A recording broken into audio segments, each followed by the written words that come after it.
जय श्री कृष्णा भक्तों, राधे राधे। दोस्तों, औरत की एक चीज ऐसी होती है जिसे कभी भी नहीं उतारना चाहिए। अगर कोई पुरुष ये गलती करता है तो उसे इसके गंभीर नतीजे भुगतने पड़ सकते हैं। ये गलती आपके जीवन में बड़ी परेशानी ला सकती है। आज हम इसी विषय में बात करेंगे कि स्नान के समय महिलाएं कौन सी गलती अक्सर करती हैं, जो नहीं करनी चाहिए। पूरी जानकारी के लिए इस वीडियो को अंत तक जरूर देखें। और भक्तों, सच्ची श्रद्धा से कमेंट्स में जरूर लिखिए हर हर महादेव, राधे राधे। दोस्तों, महिलाओं से जुड़ी एक खास चीज होती है जिसे किसी भी पुरुष को भूलकर भी नहीं छूना या उतारना चाहिए। ऐसा करने से जीवन में मुश्किलें आ सकती हैं और दुर्भाग्य पीछा नहीं छोड़ता। हमारे देश में महिलाओं को देवी का रूप माना गया है। उन्हें मां लक्ष्मी का प्रतीक माना जाता है। महिला ही घर की खुशियों की असली वजह होती है। एक महिला अपने घर को स्वर्ग भी बना सकती है और अगर उसका अपमान हो तो घर में अशांति भी आ सकती है। दोस्तों, महिलाओं की ये चीज अगर किसी पुरुष ने गलती से भी उतार दी तो समझिए उसका दुर्भाग्य वहीं से शुरू हो जाता है। तो आइए जानते हैं गुरु जी से कि वो इस बारे में क्या कहते हैं। इसके साथ ही जानते हैं कुछ ऐसी बातें जो शास्त्रों में बताई गई है और जिन्हें महिलाओं को कभी नहीं करना चाहिए। ये गलतियां घर में अशुभता ला सकती है और अच्छे समय को भी बुरा बना सकती है। तो चलिए शुरू करते हैं।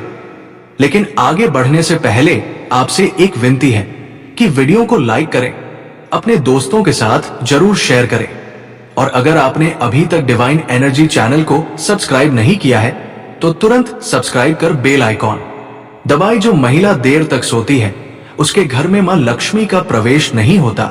जो महिलाएं सुबह जल्दी उठकर घर की सफाई करती है वहां कभी भी नकारात्मकता नहीं आती। ऐसे घरों में हमेशा शुभता बनी रहती है। देर तक सोना ना तो धार्मिक दृष्टि से उचित है और ना ही स्वास्थ्य के लिए।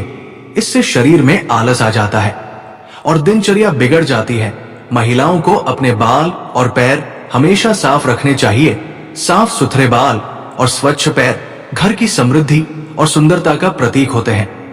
जो महिलाएं स्वच्छता का ध्यान रखती है उनके घर में लक्ष्मी जी का वास होता है। लेकिन गंदे बाल और गंदे पैर घर में दरिद्रता को बुलाते हैं और इससे देवी लक्ष्मी रुष्ट होकर घर छोड़ देती है।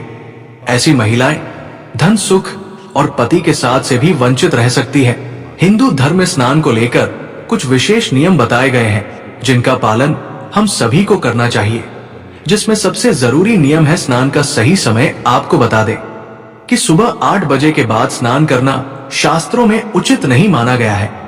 इस समय के बाद वातावरण में दिव्य ऊर्जा कम हो जाती है जिससे शरीर में जोश और ताजगी की कमी महसूस होती है। इसका असर पूरे दिन के कामों पर पड़ता है। व्यक्ति को आलस महसूस होता है और कोई भी काम मन से नहीं कर पाता। इसीलिए सुबह 8 बजे के बाद स्नान करने से बचना चाहिए।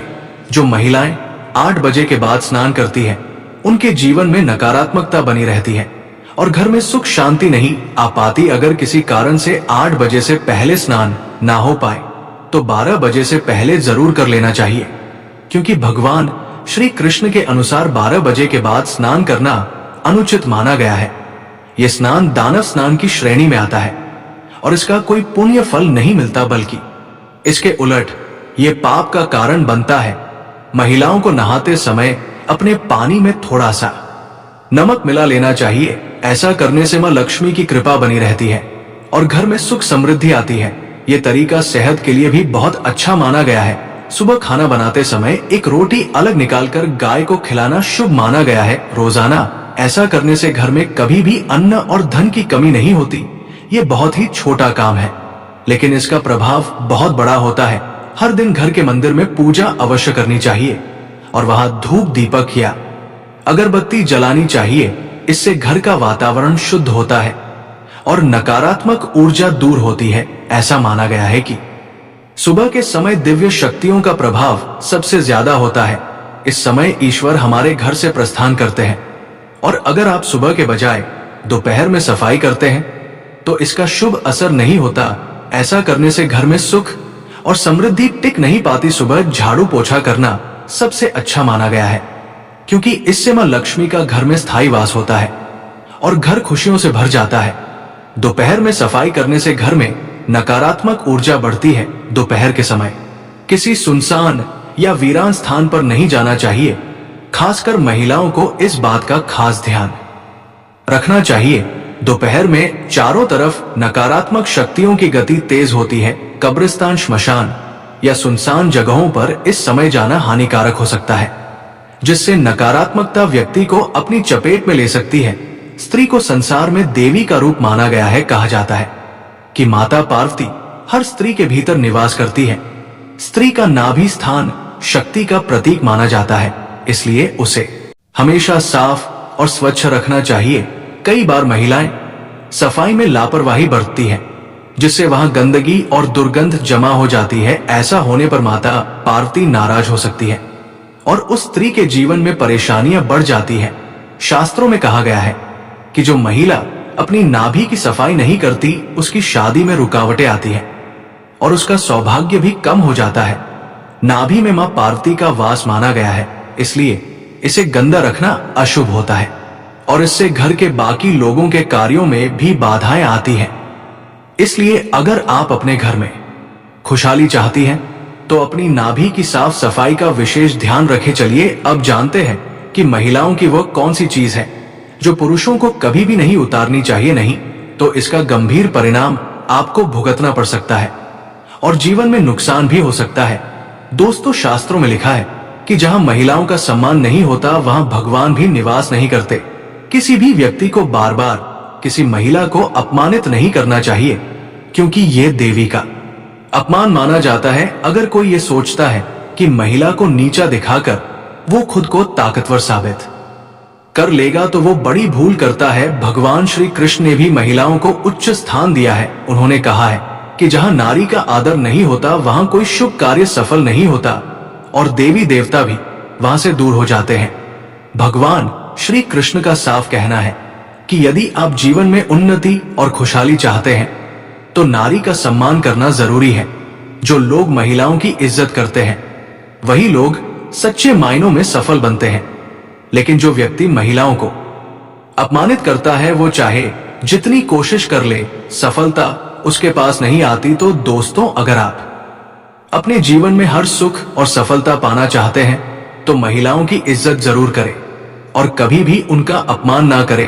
भक्तों, चाहे मर जाना, लेकिन शादीशुदा स्त्रियां इस दिन बाल कभी ना धोए, नहीं तो पछताओगे। साथ ही हम जानेंगे कि शादीशुदा स्त्रियां बिना बाल धोए भी कैसे व्रत कर सकती हैं या किसी भी पूजा या शुभ कार्य में कैसे शामिल हो सकती हैं। इसी के साथ हम जानेंगे स्त्रियों की कुछ ऐसी गलतियों के बारे में जिससे घर में आती है बर्बादी। तो पूरी जानकारी के लिए वीडियो को अंत तक जरूर देखिएगा।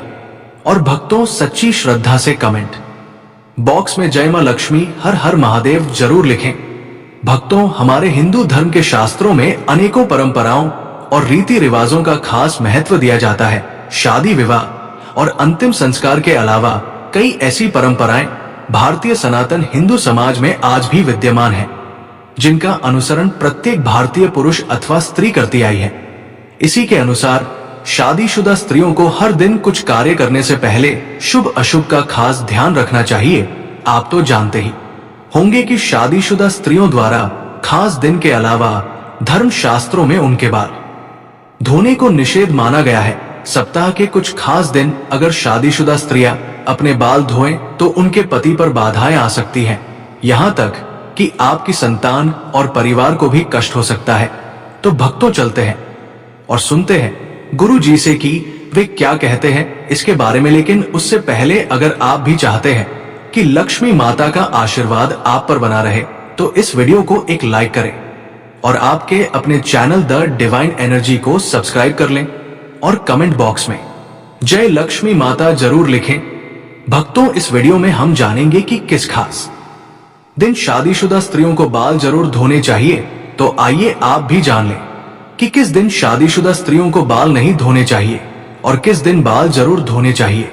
लेकिन भक्तों, आगे बढ़ने से पहले आपसे अनुरोध है कि वीडियो को लाइक करें और अगर आपने अभी तक आपके अपने चैनल डिवाइन एनर्जी को सब्सक्राइब नहीं किया है तो आपसे अनुरोध है कि सब्सक्राइब करके कमेंट बॉक्स में जय माता लक्ष्मी अवश्य लिखें। भक्तों, सबसे पहले बात करते हैं बुधवार की। बुधवार के दिन खासकर कुंवारी लड़कियों को बाल नहीं धोने चाहिए। अगर कोई कुंवारी लड़की बुधवार के दिन अपने बालों को धोती है तो उसके भाई पर कोई बड़ी आफत आ सकती है, जिसका आप अंदाजा भी नहीं लगा सकते। इसलिए जितना संभव हो सके बुधवार के दिन कुंवारी लड़कियों को अपने बाल नहीं धोने चाहिए। अगली बात, भक्तों, बृहस्पतिवार, अगर कोई शादीशुदा महिला बृहस्पतिवार यानी गुरुवार के दिन अपने बालों को धोती है तो उसके पति की आयु घटती चली जाती है। शादीशुदा स्त्रियों को भूलकर भी बृहस्पतिवार के दिन अपने बाल नहीं धोने चाहिए और ना ही बृहस्पतिवार के दिन नाखून और बाल आदि काटने चाहिए। ऐसे में आपको बृहस्पतिवार के दिन घर में पोछा भी नहीं लगाना चाहिए और ना ही वस्त्र आदि धोने चाहिए। अगर आप ऐसा करती हैं तो आपके परिवार पर बहुत बड़ी बाधाएं आ सकती हैं। भक्तों, ये बात है सोमवार की। अगर कोई शादीशुदा महिला सोमवार के दिन बाल धोती है तो ऐसा माना जाता है कि इससे उसके बच्चों पर किसी बड़े संकट का खतरा मंडरा सकता है। परिवार को आर्थिक समस्याओं का सामना भी करना पड़ सकता है। इसलिए कहा जाता है बल्कि आपके जीवन में सुख समृद्धि और आपके पति के जीवन में सफलता लेकर आता है। नंबर 3, भक्तों, शादीशुदा स्त्रियों के लिए सिंदूर लगाने का सही तरीका बहुत ही महत्वपूर्ण माना गया है। हमेशा नाक की सीध में ही सिंदूर लगाना चाहिए। कुछ महिलाएं टेढ़ी मांग निकालकर सिंदूर लगाती हैं, जो शास्त्रों के अनुसार सही नहीं माना जाता। ऐसा करने से उनके पति को परेशानियों का सामना करना पड़ सकता है और वे अपने जीवन के लक्ष्यों को पाने में सफल नहीं हो पाते। एक और बात का ध्यान रखें कि बिना स्नान किए कभी भी सिंदूर न लगाएं। साथ ही किसी और महिला से सिंदूर लगवाने से भी बचें। जब भी सिंदूर लगाए माता पार्वती का ध्यान जरूर करें। मां पार्वती का आशीर्वाद ही हर शादीशुदा महिला को अखंड सौभाग्यवती का वरदान देता है। नवविवाहित स्त्रियों के लिए खास हिदायत है कि जो सिंदूर उन्हें शादी के समय मिला है उसे संभाल कर रखें और कुछ समय तक नियमित रूप से लगाएं। जब भी कोई खास पूजा या शुभ अवसर हो उस सिंदूर का प्रयोग जरूर करें। ये सिंदूर देवी देवताओं के आशीर्वाद से भरा होता है और इसका इस्तेमाल करने से आपके जीवन में सुख समृद्धि बनी रहती है। भक्तों, इन बातों का ध्यान रखना हर शादीशुदा महिला के लिए जरूरी है। एक महिला ही अपने घर को संभालती है और उसे उन्नति के मार्ग पर ले जाती है, लेकिन अगर महिलाएं कुछ गलत आदतों को अपनाती हैं तो उनके घर से माता लक्ष्मी चली जाती है। सनातन वास्तु के अनुसार कुछ काम ऐसे हैं जो स्त्रियों को भूल कर भी नहीं करने चाहिए। अगर वे इन कामों को करती हैं तो घर में दरिद्रता का वास हो सकता है और हमेशा धन की कमी बनी रहती है। तो भक्तों, इन नियमों का पालन करें और अपने घर को खुशहाल और समृद्ध बनाएं। आइए जानते हैं सनातन वास्तु के अनुसार स्त्रियों को कौन सी गलतियां भूलकर भी नहीं करनी चाहिए। नंबर 1, अगर स्त्रियां घर में खुद झाड़ू पोछा लगा रही हैं तो ये काम हमेशा सूर्योदय से पहले करना चाहिए। सूर्योदय के बाद घर की सफाई करने से घर में दरिद्रता आती है। नंबर 2, भक्तों, घर की सफाई करना जितना जरूरी है उतना ही जरूरी है सफाई के बाद सही नियमों का पालन करना। जब भी कोई महिला घर की सफाई करे तो उसे तुरंत स्नान करना चाहिए। ऐसा कहा जाता है कि सफाई के बाद बिना स्नान किए रहने से घर में दरिद्रता आ सकती है। स्नान के बाद भगवान का ध्यान जरूर करें, भगवान से प्रार्थना करें और प्रसाद अर्पित करें। खासतौर पर जब आप माता लक्ष्मी को प्रसाद चढ़ा रही हो तो इस बात का ध्यान रखें कि प्रसाद चढ़ाने से पहले कुछ भी ना खाएं। अगर आप पहले कुछ खा लेंगी तो माता लक्ष्मी रुष्ट हो सकती है। नंबर 3, सूर्यास्त के बाद बालों में कंघी करने से सनातन वास्तु दोष बढ़ता है। शाम में बालों में कंघी करने से बचना चाहिए, इससे माता लक्ष्मी रुष्ट हो सकती है। नंबर 4, भक्तों, रसोई घर को हमारे घर का सबसे पवित्र स्थान माना गया है। स्त्रियों को किचन में तभी प्रवेश करना चाहिए जब वे स्नान कर चुकी हो। बिना स्नान किए रसोई में जाना शास्त्रों के अनुसार सही नहीं माना जाता। रसोई घर में हम जो भोजन बनाते हैं वो हमारे परिवार के स्वास्थ्य और सुख समृद्धि से जुड़ा होता है, इसलिए इसे पवित्र रखना बहुत जरूरी है। स्नान करके रसोई में जाने से न केवल शारीरिक स्वच्छता बनी रहती है बल्कि ये धार्मिक दृष्टि से भी शुभ माना जाता है। नंबर 5, कहा जाता है कि घर की स्त्रियों के द्वारा कभी भी झाड़ू को लात नहीं मारना चाहिए। जिस घर में महिला झाड़ू को पैर मारती है या पैर से ठोकर मारती है, वहां कभी भी लक्ष्मी का वास नहीं होता। अगर कोई स्त्री घर में ऐसा करती है तो उस घर में दरिद्रता छाई रहती है। वो घर कभी भी आर्थिक रूप से संपन्न नहीं हो सकता। इसलिए ध्यान रहे कि घर की स्त्रियों को ये काम कभी भी नहीं करना चाहिए। नंबर 6, भक्तों, घर की खुशहाली और सुख शांति का सबसे बड़ा आधार घर की स्त्री होती है। जहां घर की स्त्री हमेशा क्रोधित रहती है और खुश नहीं रहती, वहां माता लक्ष्मी की कृपा नहीं होती। ऐसा घर धीरे धीरे परेशानियों और दरिद्रता का सामना करता है। कहा जाता है कि एक स्त्री का खुश रहना पूरे परिवार की खुशहाली लाता है। उसकी मुस्कान से घर में सकारात्मक ऊर्जा आती है और माता लक्ष्मी ऐसे घर में अपना स्थायी वास करती है। लेकिन अगर स्त्री हर समय नाराज और दुखी रहती है तो इसका असर पूरे घर के माहौल पर पड़ता है। इसलिए स्त्रियों को हमेशा खुश रहने और घर में शांति बनाए रखने की कोशिश करनी चाहिए। परिवार के सदस्यों को भी ये ध्यान रखना चाहिए कि वे घर की स्त्री को खुश रखें ताकि माता लक्ष्मी का आशीर्वाद पूरे परिवार पर बना रहे। नंबर 7, भक्तों, किसी को भी अपनी सिंदूर दानी कभी भी दान ना दे। शादीशुदा स्त्रियां कभी भी अपनी सिंदूर की डिब्बी जिसमें आप सिंदूर रखती हैं किसी को ना दे। और जब सिंदूर आप लगाएं तो हमेशा अकेले में लगाएं या फिर सिर पर पल्ला डालकर लगाएं, वरना आपको नजर लग सकती है, आपका रिश्ता बिगड़ सकता है। शादीशुदा स्त्रियां अपने हाथ की चूड़ियां और पैरों की पहनी हुई पायल किसी के साथ भी साझा ना करें और खासकर अपनी बिछिया भूलकर भी किसी को देने की गलती ना करें। ऐसा करना बहुत ही ज्यादा अशुभ माना जाता है। इसी तरह अपने माथे की बिंदी भी कभी किसी को नहीं देनी चाहिए। ये गलती शादीशुदा स्त्रियों को नहीं करनी चाहिए। अगर आप अपने पैरों की बिछिया पायल या बिंदी किसी के साथ भी साझा करती है, किसी को देती है, तो इससे आपके पति के ऊपर कष्ट आते हैं। नंबर 8, भक्तों, घर की पवित्रता और साफ सफाई का माता लक्ष्मी की कृपा से गहरा संबंध है। खासकर घर की स्त्रियों को इस बात का ध्यान रखना चाहिए कि रात के समय किचन में झूठे बर्तन कभी भी ना रखें। ये आदत घर की सुख समृद्धि पर बुरा असर डाल सकती है। कई बार देखा गया है कि महिलाएं तवा, कढ़ाई या अन्य झूठे बर्तन किचन में रखकर सोने चली जाती है। ऐसा करना बिल्कुल भी सही नहीं है। शास्त्रों के अनुसार झूठे बर्तन घर में नकारात्मक ऊर्जा लाते हैं और माता लक्ष्मी ऐसे घर में प्रवेश नहीं करती। इसके बजाय घर में गरीबी और दुख का वास हो सकता है। रात को सोने से पहले किचन को साफ करना और बर्तन धोकर रखना बेहद जरूरी है। ऐसा करने से घर में सकारात्मक ऊर्जा बनी रहती है और माता लक्ष्मी की कृपा हमेशा बनी रहती है। इसलिए भक्तों, इस छोटी सी आदत को बदलें और अपने घर में खुशहाली और समृद्धि लाने का प्रयास करें। याद रखें, साफ सफाई से ही माता लक्ष्मी प्रसन्न होती है और उनका आशीर्वाद घर को धन धान्य से भर देता है। दोस्तों, ये तमाम जानकारी जन रुचि को ध्यान में रखकर दी जा रही है। ज्योतिष और धर्म के उपाय को अपनी आस्था और विश्वास पर आजमाएं। हमारी वीडियो का उद्देश्य सिर्फ आपको बेहतर सलाह देना है। इस संदर्भ में हम किसी भी प्रकार का कोई दावा नहीं करते हैं। तो दोस्तों, आज की हमारी वीडियो आपको कैसी लगी हमें कमेंट करके बताएं। जय माता लक्ष्मी।